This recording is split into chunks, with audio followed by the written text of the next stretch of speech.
Hello everyone, welcome back to my channel. आज की हमारी क्लास डे 2 है हमारी प्रैक्टिस सीरीज़ का। आज हम कुछ और नए क्वेश्चंस डिस्कस करेंगे साइकोलॉजी के। तो चलिए स्टार्ट करते हैं।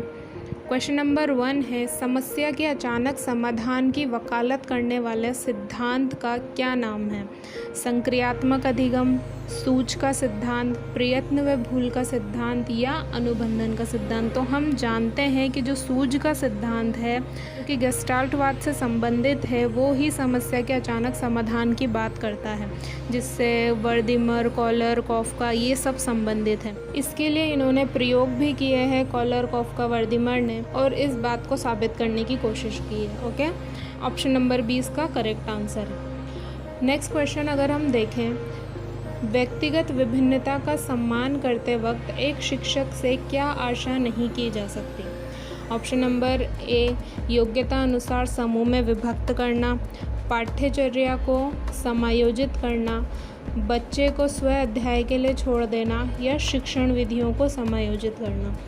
तो जहाँ तक बात है ऑप्शन नंबर ए की, योग्यता अनुसार समूह में विभक्त करना, तो विभक्त एक शिक्षक कर सकता है कि हाँ, कोई कमज़ोर बच्चे हैं तो उनको एक ग्रुप में रख दिया, अब उन पर ज़्यादा मेहनत वो करेगा।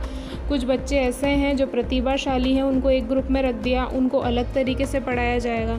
ऑप्शन नंबर बी, पाठ्यचर्या को समायोजित करना, तो ये तो शिक्षक का काम है ही। और सी जो ऑप्शन है, स्व अध्याय के लिए छोड़ देना, तो ये अपेक्षा एक शिक्षक से नहीं की जा सकती, क्योंकि हर एक बच्चा स्व अध्याय नहीं कर सकता। बिल्कुल ही बच्चों को छोड़ देना कि अपनी अपनी पढ़ाई करो, तो ये अपेक्षा एक शिक्षक से नहीं की जा सकती। बाकी शिक्षण विधियों को समायोजित भी वो करता है। तो ऑप्शन नंबर 3 जो है इसका करेक्ट आंसर है। बात करते हैं अगले क्वेश्चन की। संरचनावादी उपागम बताता है कि डैश ज्ञान की संरचना के लिए आवश्यक है। संरचनावाद से हमारा मतलब है रचनावाद। ऑप्शन नंबर ए है यंत्रवत याद करना, बी विद्यार्थी का पूर्व ज्ञान, सी अनुबंधन या डी दंड। रचनावाद जो है वो बिल्कुल रोबोट की तरह याद करने को तो कभी भी प्रमोट नहीं करेगा। अनुबंधन से भी इसका कोई लेना देना नहीं है, और दंड तो जहाँ कहीं भी आ जाए उसका तो किसी से भी लेना देना नहीं है। तो इसका करेक्ट आंसर होगा विद्यार्थी का पूर्व ज्ञान। जो विद्यार्थी का पूर्व ज्ञान होता है वो नए ज्ञान की संरचना में उसकी मदद करता है। जैसे अभी अगर आपने रीड के लिए पढ़ ली साइकोलॉजी, तो यही साइकोलॉजी का ज्ञान आपको आने वाले टाइम में सीटेट के एग्ज़ाम में भी हेल्प करेगा। तो इस तरीके से पूर्व ज्ञान जो है वो नए ज्ञान की रचना करने में मदद करता है हमें। इसका करेक्ट आंसर क्या हो गया? Option number B. Next question है, एक शिक्षक सक्रियोत्तर स्तर में निम्न में से कौन सा कार्य नहीं करता, या पोस्ट एक्टिव जो स्तर होता है उसमें कौन सा कार्य एक शिक्षक नहीं करता?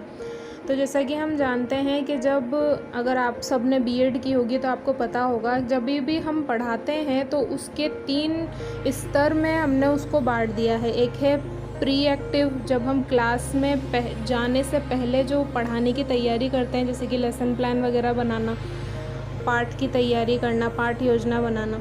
फिर दूसरा होता है एक्टिव लेवल या एक्टिव स्तर, जिसमें हम कक्षा के अंदर होते हैं, जिसमें हम पढ़ाते हैं एक्टिवली, वो होता है हमारा एक्टिव स्तर। और एक होता है post active. Post active level या पोस्ट एक्टिव स्तर में क्या होता है, हमें जो लेसन पढ़ाया है उसका मूल्यांकन करते हैं, हमारी शिक्षण विधियों में बदलाव करते हैं अगर ज़रूरत है तो, ये सारी चीज़ें हम करते हैं उसमें। ओके, तो इनमें से कौन सा एक कार्य है जो शिक्षक पोस्ट एक्टिव लेवल में या सक्रियोत्तर स्तर में नहीं करता है?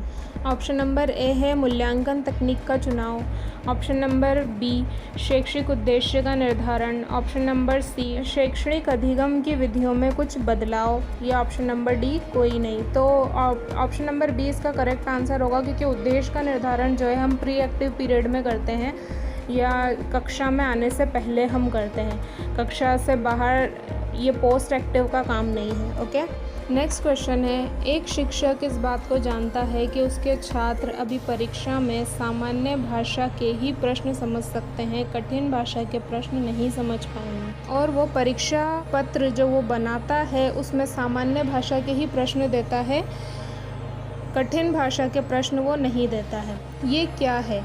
विकास की दिशा है, विकास का क्रम है, विकास की दर है, या इनमें से कोई नहीं?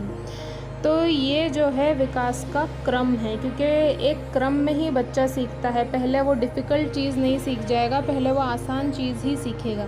तो पहले वो सामान्य भाषा सीखेगा, फिर वो धीरे धीरे कठिन भाषा को समझना चालू करेगा या कठिन भाषा उसको समझ में आएगी। ओके, तो ये विकास का क्रम है, विकास की दिशा नहीं है, विकास की दर नहीं है। ओके, तो ये थी आज की वीडियो। आई होप कि आपको समझ आई होगी, वीडियो पसंद आई होगी। If you liked my video please like, share and subscribe. Thank you.